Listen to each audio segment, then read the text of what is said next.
Okay, now from this NCERT corner, again I have taken आपका now the question number 4. Find the 10th term of an AP. आपका नाम ये है. चलो, when you will do the solution, आपका देखो solution number 3. Again आपका क्या लिखना? Let a small a be the first term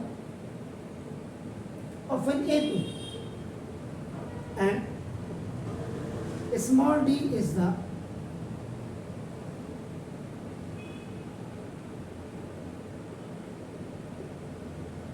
common difference. ये आप जरूर लिखेंगे. Then what the AP is given to you, इसको टाइप कर दीजिएगा 2, 7, 12. और ये आपका नाम यहाँ पे मैं आपको बता दे रहा हूँ because the last term is not present, तो ये आपका infinite AP है. इतना काम करने के बाद then you will write आपका the format of the AP, the first term, second term, third term. Because in question 3 terms are given, there is no problem at all. अब आपका नाम देखो जैसे हो गया. अब ये देखो टू द पॉइंट जैसे आपने करना है, यहाँ पे सिर्फ एक ही बार आप कॉमन डिफरेंस निकालेंगे और एक को आप चेक कर लेंगे. याद रखिएगा. जैसे आपका नाम देखो जैसा ये कॉमन डिफरेंस आपका नाम देखो d इज इक्वल टू आपका second term minus first term, तो सेकेंड टर्म इज 7 और minus 2, d is equal to आपका नाम देखो जैसा हो गया सर. ये d इज इक्वल टू, नहीं तो आप आपका ये किया दूसरा भी अगर आप चेक 12 में से 7 गया 5 हो गया. और अगर आप करना चाहते हैं तो देखो आप अगेन इससे क्या बेनिफिट मिलेगा अभी आप करो. Again common difference d1 is equal to a3 minus a2 कर देंगे, तो d1 is equal to a3 is what आपका 12 और माइनस 7, तो d1 इज इक्वल टू आपका ये भी 5.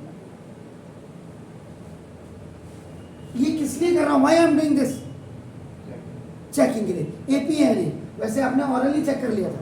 12 माइनस 7 इज 5, तो कॉमन डिफरेंस आप चेक. अगर आपको ये लिखना हो कि आप बता देखो, अगर आपको लिखना है कि ना common differences are same, so the sequence is in AP.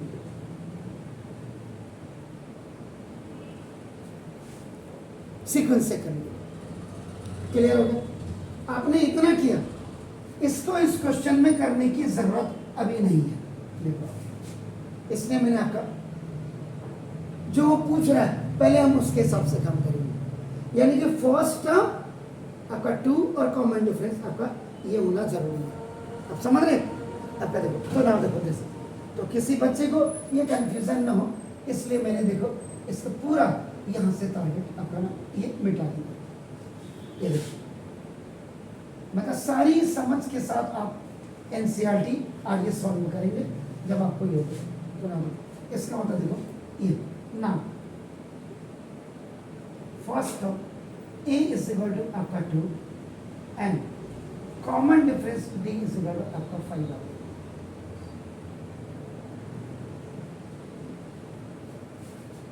अब यहाँ पे दो चीजें होंगी आपका नाम देखा दिसती.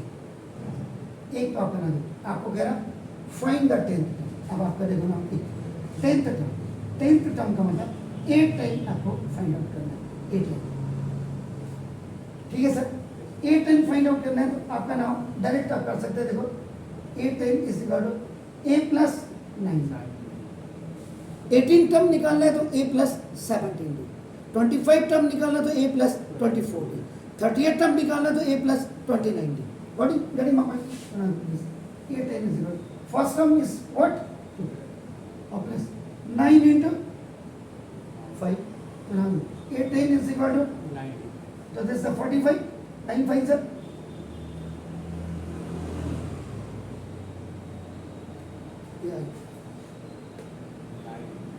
पर 9 दिए ना, d कितना है? d 5 है ना, तो ना तो 9 5 sir 45. 45 प्लस 2. अब ये आपका 10th टर्म, ये लास्ट टर्म भी हो सकता है और 10th टर्म आपका वो आप पे डिपेंड करता है. आप अपने को आप एपी को फाइनाइट दिखा रहे हैं या इनफाइनाइट दिखा रहे हैं. आपका देखो ये आ गया कायदे से यहाँ इतना बच्चा करेगा तो CBSE करे, नंबर दे दो। जबकि देखो AP इज इक्वल टू आपका नाम देखो दिस इज 2 आपका 7 12 दे दो। आप इसको ऐसे भी कर सकते हैं ना 47, ये दिस इज द 8 एंड, ठीक है सर।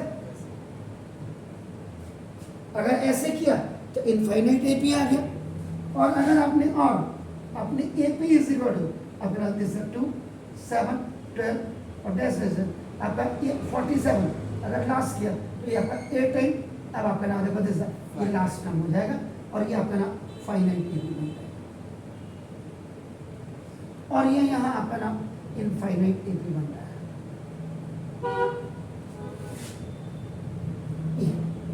और जबकि इसी में देखो ऑन, जो इससे करना चाहिए बच्चा इससे करे, नहीं तो देखो आपका नाम फॉर, ये देखो फिर आपने 10th टर्म लिखा था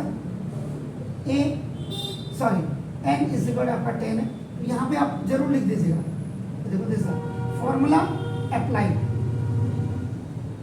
तो देखो an is equal to a plus n minus 1 into d, n का मतलब 10 है, तो a 10 हो गया, this the first term is 2, now this the 10 minus 1 and d is what, that is 5, a 10 is equal to 2 plus 9 into 5 is equal to 2 plus आपका 45, now a 10 is equal to this is a 10 is equal to अपना 47।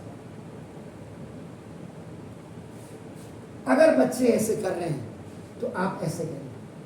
आपके जमाने में नहीं तो हमारे जमाने में मास कॉपीज बड़ी होती थी, और उनका रिजल्ट 3-3 4-4 साल में भी नहीं आता था, वो कहते थे विदर्ड। अब तो दबा के हैं, गधे के भी 80% आ जा रहे हैं, तो आपका ना देखो तो फर्क आपको पड़ेगा जो पढ़ने वाले बच्चे को। जिसने जिंदगी भर नहीं पढ़ना है उसको नहीं पढ़ना, कोई फर्क नहीं पड़ता है। सरकार ने बढ़िया कर रखा है, सरकार रोजगार मत दो लेकिन भीख मंगा बना दो, 10-10 किलो आटा पहुंचा दो घर में, बस ऐसी। जिस देश में कुछ नहीं करना हो, जिस देश के लोगों को मारना हो, तो वहाँ की शिक्षा खत्म कर दो, उस देश को बेरोजगार अपने आप ही बन जाएगा, जहाँ की एजुकेशन खत्म होगी। बस ये सरकारें कर रही हैं।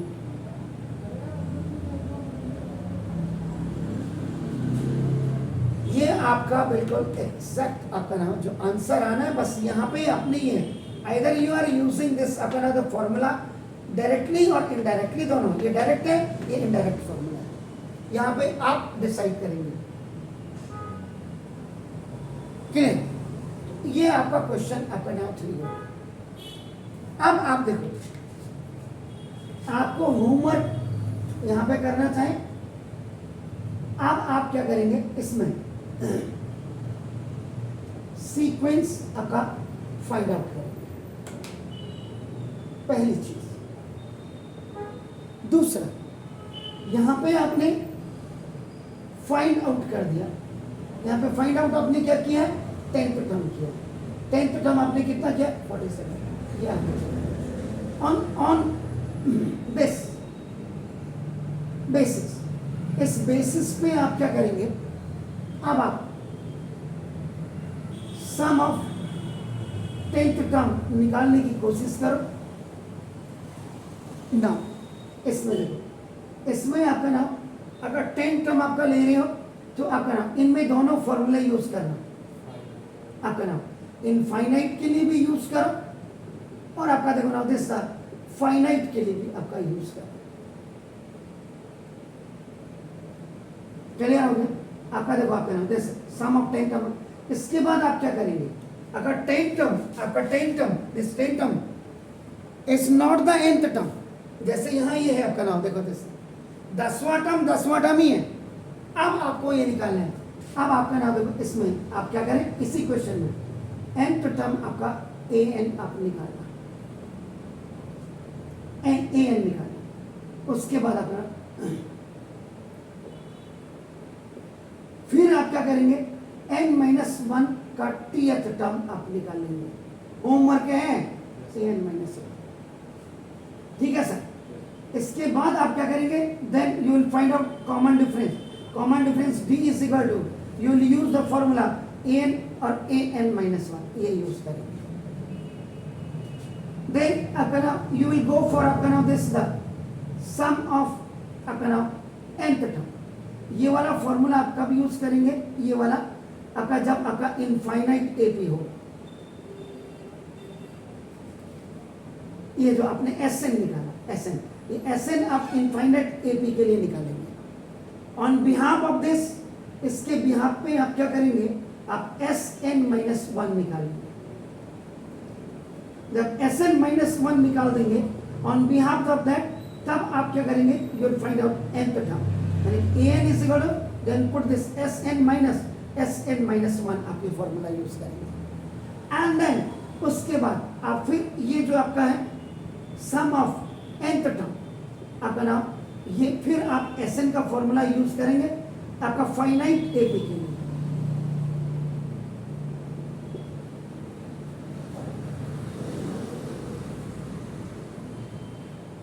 ठीक है, क्लियर? ये करने से आपका क्या होगा? ये तो आपका आंसर बिल्कुल आ गया है. अब आगे आपने क्या करना है? ये एपी मैंने दिखा दिया. अगर 10th टर्म तक लेना है तो सम ऑफ 10th टर्म यहां तक ले लोगे. अगर यहां आपका देखो ए आपका nth टर्म, लास्ट टर्म आपके पास नहीं है, ये भी आपका फाइनाइट एपी बन गई है. जैसे आप इसको an लास्ट टर्म लिखेंगे, if you are not taking this 10th term आपका 47 as a last term, you are taking an as a last term, so उसमें आपका an is equal to a plus n minus 1 into d आप use करेंगे.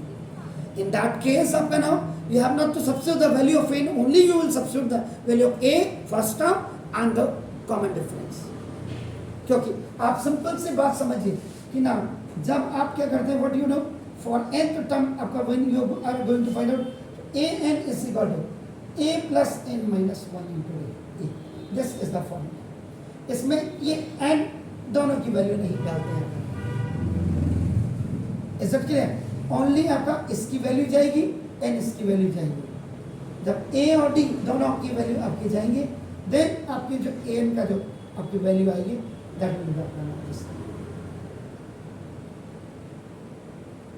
Clear हो गया? Now ये हो गया. ये आपका कहाँ काम करेगा? nth टर्म निकालने के लिए भी, और कोई एक्स्ट्रा टर्म. अगर आपको कोई कहता 100 टर्म निकालो, सपोज समबडी इज आपका नाम कि प्लीज फाइंड आउट आपका 100 टर्म निकालो, 100 टर्म, नो प्रॉब्लम. आप क्या करेंगे? n इज इक्वल टू आप 100 करेंगे. So now you are using this formula a 100 is equal to, first term is what? This is 2 plus this is 100 minus 1 and the value of d is what? That is 5. आपका नाम देखो, तो आपका देखो a 100 आपका देखो this is 2 और plus this 99 और इनटू आपका देखो 5. a 100 is equal to this is 2, 9 5s are 45, carry over 9 5s are 45 and 4 49. Am I right? Now this a 100 is equal to what is that? 5 9, this 4 9.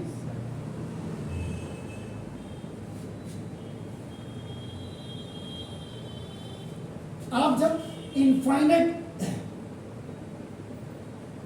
AP के लिए आप सम का formula use करें, आप Sn is equal to n by 2 आपका नाम देखो this है 2a plus n minus 1 into d.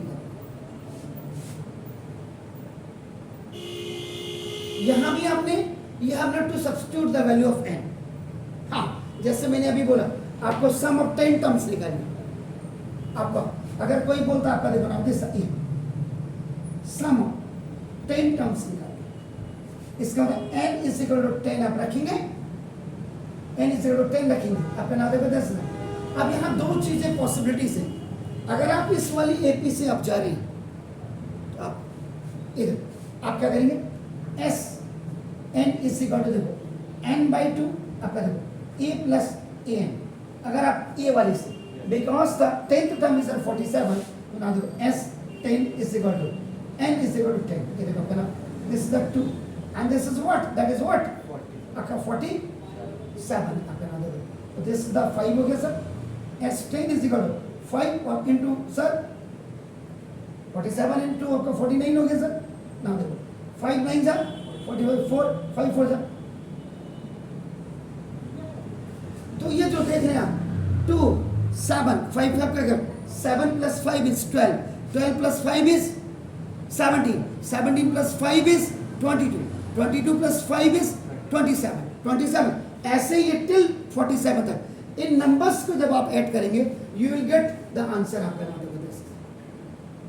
अगर आप इसको नहीं यूज कर रहे हैं ये फाइनाइट वाला नहीं यूज कर रहे हैं अब अगर आपका if you are using the infinite आपका नाम एपी वाला फॉर्मूला आप यूज कर रहे हैं ये वाला तो देखो तब भी आपका s10 इज इक्वल देखो 10/2 आपका देखो 2 इनटू a इज 2 और प्लस देखो 10 कितना है आपका n कितना 10 माइनस 1 इनटू d इज 5 ये देखो ये खल्लास हो गया 5 आपका देखो s10 is equal this is 5 2 to the सर 4 और प्लस देख रहे हैं 2 टू द 4 और 10 आपका दिस था 45 am I right sir now s10 is equal to 5 and आपका how much that is आपका 49 तो देखो s10 is equal to आपका दिस है 245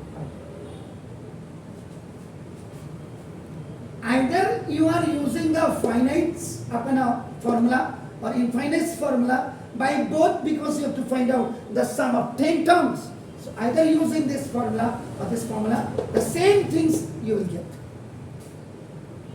तो ये आपका इसी में आज आपका होमवर्क भी है एक्सेप्ट किया तो कल आपसे मुलाकात होती have a nice evening God bless you